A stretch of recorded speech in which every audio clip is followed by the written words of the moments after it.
વર્ષોથી આ ભાજપની સત્તા તો છે જ.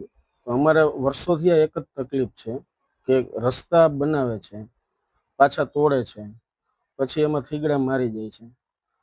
અને બીજો પ્રશ્ન અમારો એ છે કે અહીંયા પાણી ચોમાસામાં કાયમી માટે ભરાય છે, તો એનું નિરાકરણ કાયમી માટેનું એક સોલ્યુશન પરમેનન્ટ જોઈએ કે પાણી કાયમી વરસાદ આવે, ફૂલ વરસાદ હોય તો અમારે રાતે 12 વાગે ઉઠીને ઘરેથી અહીંયા જોવા માટે આવવું પડે છે કે દુકાનમાં પાણી ભરી ગયા કે નથી કર્યા. એટલે પાણીના ભરાવાનો પ્રશ્ન કાયમી પાણી પેલા નહોતા ભરાતા, કારણ કે આ જ્યારથી બુગદા નાના કર્યા છે આ લોકોએ, ભૂગર્ભ ગટરો નાની કરી છે. ભગવતસિંહના વખતમાં ભૂગર્ભ જે હતી બહુ મોટી હતી અને નાની બજારમાં ક્યારેય પાણી ભરાતા નહોતા. હું નાનો હતો તેદુનો જોઉં છું, પણ છેલ્લા 10 વર્ષથી આ નાની બજારમાં પણ પાણી ભરાય છે અને ગુંદાળા શેરીમાં આ પાણી ભરાવાનો પ્રશ્નનું કાયમી સોલ્યુશન છે નહીં. સત્તા તો ભાજપની છે, પણ આનો આ પ્રશ્ન રહીએ તો મત તો પહેલેથી જ દેતા જ આવી છે. તો આનું કંઈક અમે એની પાસે સોલ્યુશન માગીએ છીએ કે કાયમી એક તો ટ્રાફિકનો સમસ્યા છે કે બહાર બધા 5-5, 10-10 ફૂટ શેરીમાં બધા દંગલ નાખે અને આજે રજૂઆત કરવા છતાં પણ એ લેતા નથી. એકાદ વાર ટ્રાફિક પોલીસ આવે છે, ક્લિયર કરાવી દે છે, પાછા કલાકમાં ગોઠવી દે છે.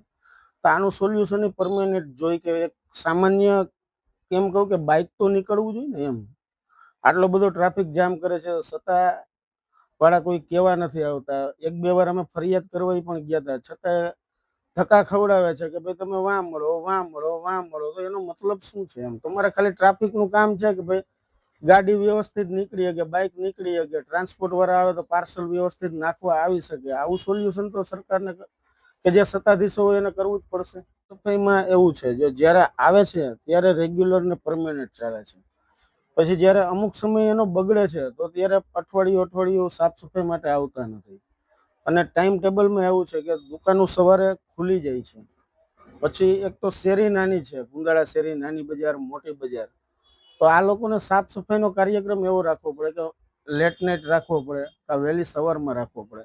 એકવાર બજાર ચાલુ થઈ ગઈ તો પછી સાફ સફાઈ કરવાથી વિઘ્ન બહુ આવે છે વચમાં બધાને, વેપારીઓને, કે ભાઈ ટ્રેક્ટર એક તો માંડ નીકળે એમ હોય અને ગ્રાહકની બધા રાહ જોતા હોય, ગ્રાહક એક બજારમાં સમાતા ન હોય અને બધાને ડિસ્ટર્બ બહુ કરે છે. નાગરિક તરીકે મતદાન કરવું એ બધા માટે ફરજિયાત છે, કારણ કે તમે જે સત્તા લાવવા માંગો છો, કોઈ પણ XYZ, ભાજપ હોય, કોંગ્રેસ હોય, આપ હોય કે કોઈ પણ અપક્ષ હોય, પણ તમે સારા કેન્ડિડેટને ચૂંટીને મોકલશો, તમે મતદાન કરશો તો જ સત્તા ઉપર સારા વ્યક્તિઓ આવશે. માટે તો મત એ બધાનો અધિકાર નથી, પણ ફરજ છે. અધિકાર તો બધાને છે જ, પણ એ કમ્પલસરી જ હોવું જોઈએ કે તમે અહીંયા હાજર છો તો મતદાન તો અવશ્ય કરવું જ પડે, ચોક્કસપણે.